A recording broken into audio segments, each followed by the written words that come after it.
Hi everyone, my name is Eliezer Medina and I'm the creative director at Doodle Ink.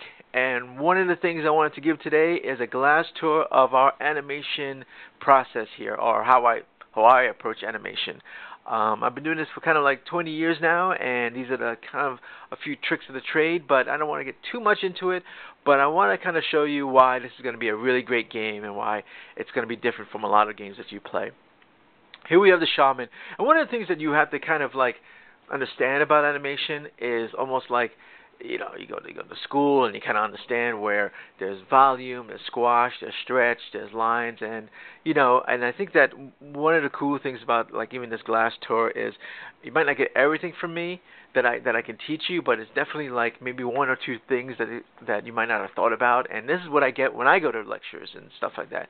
So the first thing is like, when you look at a character like this, and this is the snake character of our game, you want to feel that he is so detailed in so many ways that he is a pain in the butt to animate. But what you want to do is like focus on what the key things, the key movement that he's going to do. So here, I'm really going to just move his arms back, and I'm going to go lunge forward. He's going to do like an Iron Man attack where it's like a shot blast from his hands. So because I don't want to do him over and over again, you do this kind of called onion skinning, and you pick out a rotation of his arm, and you make it a circle. Lots of times I just make it a circle so that I can kind of like show the movement up and down and left or right. So here you kind of go and you can see me trying to figure out lines and one of the lines that I want to do. The thing about animation also is that you don't want to do like straight lines as much as you can in 2D animation. 2D animation really focuses on like curves. We call them French curves. Like the shortest line between two dots in animation is a French curve. So if you always have that in your mind, if you always have that kind of concept of like never really make a straight line, make an arc, lots of your animation becomes really fluid with that. And I learned that from all the companies that I worked for, and it's kind of like, it's almost like you get taught that in the animation studios, but you really don't get taught that until you like in the real world. So when you focus on this, you kind of go where I can squash, where I can stretch, and enjoy the movement of the character.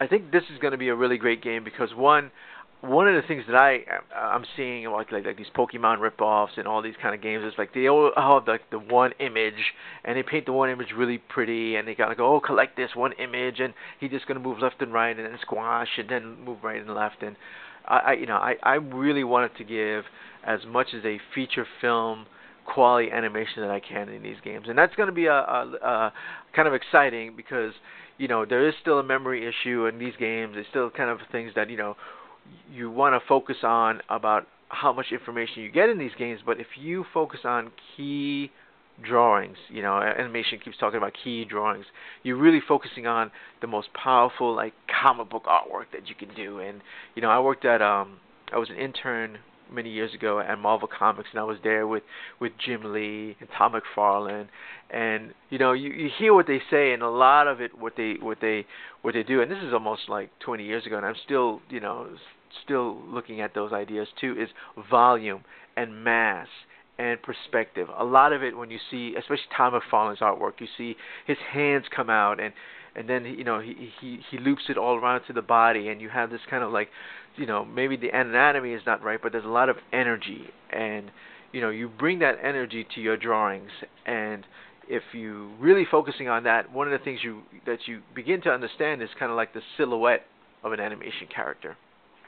And that being is a trick that's really good about that is that if you're looking at a character and he's moving,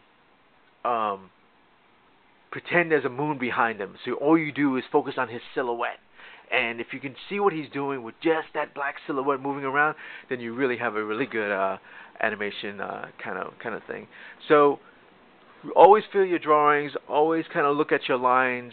Never make a straight line. That's kind of like one of the things. But you can see where even from this character animation, I'm going to push it to where there's going to be the animal animation behind it. So look at this. It's going to be a really great game, everyone. Really great. I'm really excited to show you more and more of this kind of glass tour as our tour goes on and as our Kickstarter continues. But spread the word, and I definitely want to do this again. So take care, everyone. Bye.